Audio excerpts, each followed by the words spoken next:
नमस्कार, मैं अभिनय आकाश और आप देखना शुरू कर चुके हैं प्रवाह साक्षी के special show most level information यानी एमआरआई। साल 2012 में अनुराग कश्यप के निर्देशन में बनी फिल्म गैंग्स ऑफ वासेपुर बदला लेने की इस कहानी में अपने घर वालों की मौत का बदला लेने की बात करते हुए नवाजुद्दीन सिद्दीकी अपनी मां से कहते हैं, बाप का, दादा का, भाई का, सबका बदला लेगा रे तेरा फैजल। फिल्म को रिलीज हुए 12 साल हो गए हैं, फिर भी इसके डायलॉग के मुकाबले हर किसी की जुबान पर रहते हैं। पूर्व अमेरिकी राष्ट्रपति जॉर्ज बुश, वर्तमान अमेरिकी राष्ट्रपति जो बाइडेन जो नहीं कर सके, क्या पीएम नेतन्याहू उसे पूरा करके दिखाएंगे? क्या हमास को, हुती को, हिजबुल्लाह को, ईरान को, सबको खत्म करने के लिए इजराइल ने कमर कस ली है? आतंक के ट्रिपल एच यानी हिजबुल्लाह, हमास और हुती पर इस समय इजराइल कहल बढ़कर टूट रहा है। निशाने पर वो आतंकवादी संगठन है जो इस समय इजराइल पर हमले कर रहा है। तो इजराइल चौतरफा जंग का आगाज कर चुका है और हमास व हिजबुल्लाह के चीफ को मार गिराने के बाद अब बारी हुती विद्रोहियों की। हमास चीफ इस्माइल हानिया, हिजबुल्लाह चीफ नसरुल्लाह के बाद अब बारी हुती चीफ की लग रही है। यमन में इजराइल ने जोरदार हमले शुरू कर दिए हैं। लेबनान में आफत मचाने के बाद अब इजराइल का अगला टारगेट यमन लग रहा है। यमन में लगातार जोरदार हमले हो रहे हैं। 29 सितंबर को लगातार हो रहे हमले को देखकर साफ लग रहा है कि अब इजराइल के निशाने पर हुती चीफ। हिजबुल्लाह के बाद हुती विद्रोहियों का नंबर। हुती वही है जिसने अरब सागर में लगातार इजराइल के जहाज़ों को रोका है। वो जहाज जो एक दूसरी जगह से व्यापार के लिहाजे से जाते हैं, उन्हें बार बार हुती विद्रोही द्वारा रोका गया। उन्हें रोकने के लिए अमेरिका और ब्रिटेन की सेना ने भी मोर्चा संभाला। हुती के आतंक को रोकने के लिए इजराइल ने खुद हमले तेज कर दिए। यमन में घुसकर जोरदार एयर स्ट्राइक इजराइल की तरफ से की गई। जानकारी के मुताबिक इजराइल अकेला ईरान, हिजबुल्लाह, हमास, यमन के हुती विद्रोहियों से मोर्चा संभाले हुए है। हिजबुल्लाह पर एक्शन के बाद इजराइल ने हुती विद्रोहियों के ठिकानों पर जोरदार हमला किया है। बताया जा रहा है कि आईडीएफ ने बिजली संयंत्रों और बंदरगाहों पर हमला किया है, जिसका इस्तेमाल तेल आयात करने के लिए किया जाता है। कौन है हुती? अल्लाह सबसे महान है। अमेरिका के लिए मौत, इजराइल के लिए मौत, यहूदियों को श्राप, इस्लाम की जीत, ये हुती आंदोलन का नारा है। एक छोटी विद्रोही सेना जो अब यमन के 70% हिस्सों पर शासन करती है।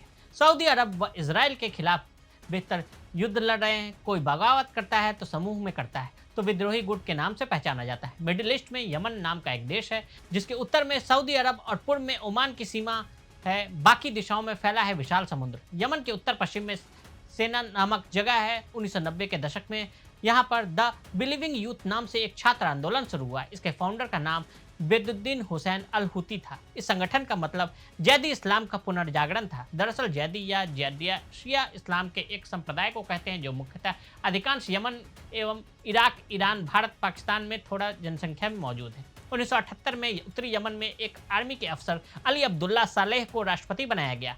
उनके दौर में उत्तरी और दक्षिणी यमन के बीच फिर से लड़ाई हुई जिसमें हजारों लोग मारे गए। बेदुद्दीन हुसैन अल हुती ने बिलीविंग यूथ नाम से एक स्टूडेंट मूवमेंट चलाया। अगर हुती नाम की बात करें तो इसे अभियान के संस्थापक हुसैन अल हुती के नाम से ही इसका नाम पड़ा है। इन एजेंडों में इस्लाम को बढ़ावा देना और यहूदियों को खत्म करना शामिल है। हिजबुल्लाह क्या है? हिजबुल्लाह एक शिया इस्लामिक संगठन है जिसे 1980 के दशक में लेबनान में शुरू किया गया था। यह संगठन मुख्य रूप से इजराइल के खिलाफ संघर्ष के लिए बना था। धीरे धीरे यह सशक्त राजनीतिक और सैन्य संगठन बन गया। इस संगठन को ईरान का समर्थन है। हालांकि इजराइल समेत कई देश इसे एक आतंकी संगठन के तौर पर देखते हैं।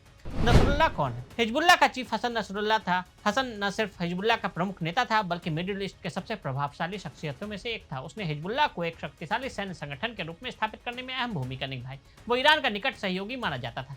हिजबुल्लाह के समर्थकों के बीच उसका काफी सम्मान था। हसन नसरुल्लाह का जन्म 1960 में बेरूत में हुआ था। पिता अब्दुल करीम सब्जी की छोटी सी दुकान चलाते थे। नसरुल्लाह 1970 के दशक में शिया मिलिशिया संगठन अमल में शामिल हो गया। इस तरह राजनीतिक जीवन की शुरुआत की उसने। 1982 में वो हिजबुल्लाह का हिस्सा बना। 1992 में जब अब्बास अल मुसावी मारा गया तो नसरुल्लाह 32 साल की उम्र में हिजबुल्लाह का नेता बन गया। नसरुल्लाह की सोच शिया इस्लाम और इजराइल के खिलाफ संघर्ष पर आधारित है। उसने 1985 में ओपन लेटर में अमेरिका और सोवियत संघ को इस्लाम का शत्रु बताया था और इजराइल को मुस्लिम भूमि पर कब्जा करने वाला कहा था। वो इजराइल का विनाश चाहता था। नसरुल्लाह ने हिजबुल्लाह को सैन्य और राजनीतिक ताकत में बदलने में बेहद अहम भूमिका निभाई। उसके नेतृत्व में हिजबुल्लाह ने 2000 में इजराइल के दक्षिणी लेबनान से पीछे हटने पर मजबूर कर दिया था। 2006 में इजराइल हिजबुल्लाह वार में भी उसके निर्णायक भूमिका थी जिसमें इजराइल के खिलाफ बड़ी सैन्य कार्रवाई में नसरुल्लाह ने हिजबुल्लाह को ईरान से हथियार और मिसाइलें दिलाने में भी मदद की थी। इजराइल ने कैसे मार गिराया? हसन नसरुल्लाह हिजबुल्लाह की ताकत था। इस बात को हिजबुल्लाह और इजराइल दोनों अच्छी तरह से जानते थे। इसलिए जहां एक तरफ हिजबुल्लाह अपने नेता को बचाने के लिए तमाम कोशिशें करता रहा, वहीं इजराइल उसे मारने के लिए तरह तरह की रणनीति बनाता रहा। न्यूयॉर्क टाइम्स की रिपोर्ट के अनुसार नसरुल्लाह को इजराइल से खतरे को देखते हुए वह कई सालों से किसी सार्वजनिक कार्यक्रम में नजर नहीं आया। वो अनाम जगह से अपने वीडियो जारी करता, बावजूद कि इजराइल ने बेरूत में 135 विमानों से 85 टन के बम गिराए। इस नसरुल्लाह समेत हिजबुल्लाह के अन्य लीडर बेरूत के दहिए स्थित अपने हेडक्वार्टर में मीटिंग कर रहे थे। इस रियल टाइम जानकारी इजराइल को थी। इजराइल की एयरफोर्स ने कहा कि पायलटों को उड़ान कुछ समय पहले ही लक्ष्य की जानकारी दी गई थी। वे समझ गए कि क्या करने जा रहे हैं। रियल इंटेलिजेंस से यह संभव हो सका। इजराइल ने साफ किए इरादे। कुछ समय पहले तक 12 देशों की ओर से प्रस्तावित युद्ध विराम को लेकर जो भी बची खुशी उम्मीद थी, अब समाप्त हो गई। ताजा कामयाबी ने इजराइल का उत्साह और बढ़ा दिया है। ऐसे में सवाल है कि क्या हिजबुल्लाह के मिसाइल खतरा समाप्त करने के बाद इजराइल अपने सैनिकों को लेबनान में घुसने का आदेश देता है? अगर ऐसा हुआ तो एक और लंबी लड़ाई की शुरुआत साबित हो सकती है। ईरान पर निगाहें ईरान पर भी टिकी हैं। वो पहले से नाराज है। तेहरान के एक गेस्ट हाउस में हमास नेता इस्माइल हानिया की मौत का बदला भी उसे लेना है। नसरुल्लाह की मौत उसके लिए भी झटका है। देखना होगा कि उसकी प्रतिक्रिया कितनी और कैसी होती है। तो आज हमने आपको हिजबुल्लाह, हमास और हूती के खिलाफ इजराइल के जंग की कहानी बताई। आज के लिए इजाजत। ऐसी रिपोर्ट्स को देखने के लिए देखते रहे प्रभा साक्षी। अगर आप भी लेना चाहते हैं देश दुनिया की तमाम जानकारी तो आज ही सब्सक्राइब करें हमारे चैनल को।